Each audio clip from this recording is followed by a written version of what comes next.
Hello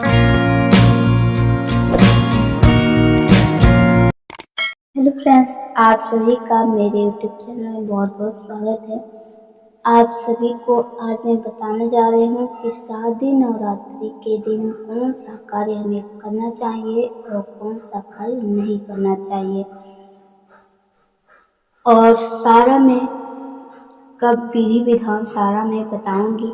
तो अगर channel पे नए हैं तो चैनल को सब्सक्राइब कर लीजिए, बेल आइकन को प्रेस जरूर कर लीजिएगा। तो चलिए शुरू करते हैं शारदीय नवरात्रि के बारे में कि शारदीय नवरात्रि कब है और कब से कब तक है, कब खत्म होगी, कब शुरू होगी, तो सारा आपको डिटेल जानकारी मिलेगी जरूर। तो चलिए वीडियो को शुरू करते हैं। हिंदू धर्म में नवरात्रि का विशेष महत्व है। पंचांग के अनुसार हर साल 4 बार नवरात्रि पड़ती है, जिसमें से 2 गुप्त नवरात्रि होती है। गृहस्थ लोगों के लिए खास नहीं मानी जाती है।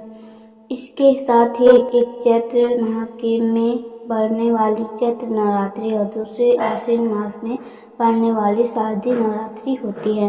चैत्र नवरात्रि मार्च और अप्रैल माह के दौरान पड़ती है। वही शारदीय नवरात्रि की बात करें तो इस साल अक्टूबर माह में पड़ रही है। शारदीय नवरात्रि के दौरान माँ दुर्गा के 9 स्वरूपों की विधिवत पूजा करने का विधान है। इस साल पूरे 9 दिनों की शारदीय नवरात्रि होगी। आइए जानते हैं कि शारदीय नवरात्रि का तिथि महत्व से लेकर शुभ मुहूर्त। शारदीय नवरात्रि का शुभ मुहूर्त है। हिंदू पंचांग के अनुसार आश्विन मास की शुक्ल पक्ष की प्रतिपदा तिथि का आरंभ 3 अक्टूबर को सुबह 12:19 से शुरू हो रहा है। 4 अक्टूबर को सुबह 2:58 पर समाप्त हो रही है। ऐसे में उदया तिथि के हिसाब से शारदीय नवरात्रि 3 अक्टूबर 2024 गुरुवार से आरंभ हो रही है। इसके साथ ही शारदीय नवरात्रि का समापन 12 अक्टूबर 2024 शनिवार के दिन हो रहा है। देवी भागवती पुराण के अनुसार नवरात्रि के दौरान माँ दुर्गा धरती पर ही वास करती हैं। ऐसे में वह किसी न किसी वाहन में सवार होकर आती हैं और वापसी भी इसी तरह करती हैं। देवी भागवती पुराण के इस श्लोक के अनुसार देवी के आगमन और प्रस्थान के वाहन का निर्णय किया जाता है कि अगर नवरात्रि सोमवार या रविवार को होती है तो माँ हाथी में सवार होकर आती है। हाथी में मंगलवार या शनिवार को घोड़ा में सवार होकर आती है। शुक्रवार को माँ डोली और गुरुवार को डोली में आती हैं। इसके साथ ही बुधवार के दिन आती हैं तो नौका में सवार होकर आती हैं।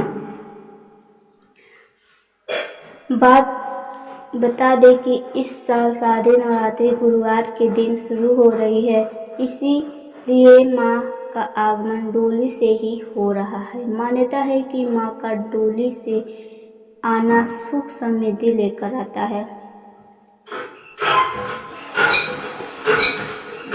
माँ दुर्गा के 9 दिवसीय नवरात्रि व्रत संयम और अनुशासन की मांग करते हैं।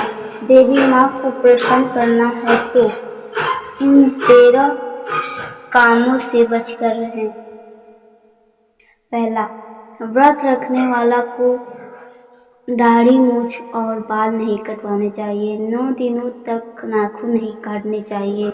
अगर अखंड ज्योति जला रहे हैं तो इस दिनों घर खाली छोड़कर नहीं जाएं। चौथा, खाने में प्याज, लहसुन और नॉन वेज न खाएं। 5वां, 9 दिन का व्रत रखने वाला को गंदे और बिना धुले कपड़े नहीं पहनने चाहिए।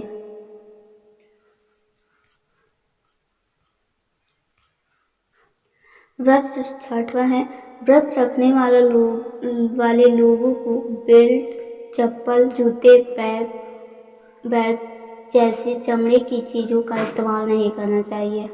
7वां है, व्रत रखने वालों को 9 दिन तक नींबू नहीं काटना चाहिए।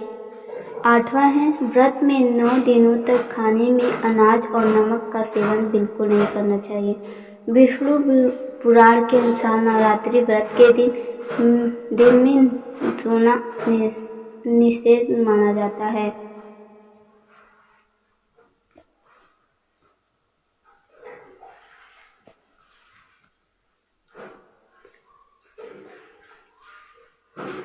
दसवां है फलाहार एक ही जगह पर बैठकर ग्रहण करना चाहिए, दूसरी जगह पर बार बार नहीं करना चाहिए।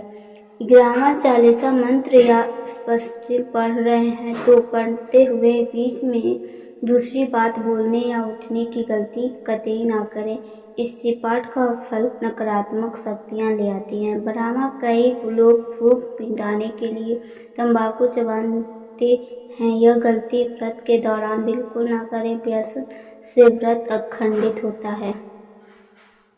13वां शारीरिक संबंध बनाने से व्रत का फल नहीं मिलता है। तो ये आप लोग जान गए कि ये 13 काम कौन कौन सा है, आप सभी को मैं बता दी। और चलिए जानते हैं कि जो 9 दिनों के व्रत होता है वो किन किन देवताओं को हम लोग करते हैं, यानी 9 दिनों की, यानी 9 रूप, यानी दुर्गा माता की 9 रूप होती हैं, 9 स्वरूप होती हैं।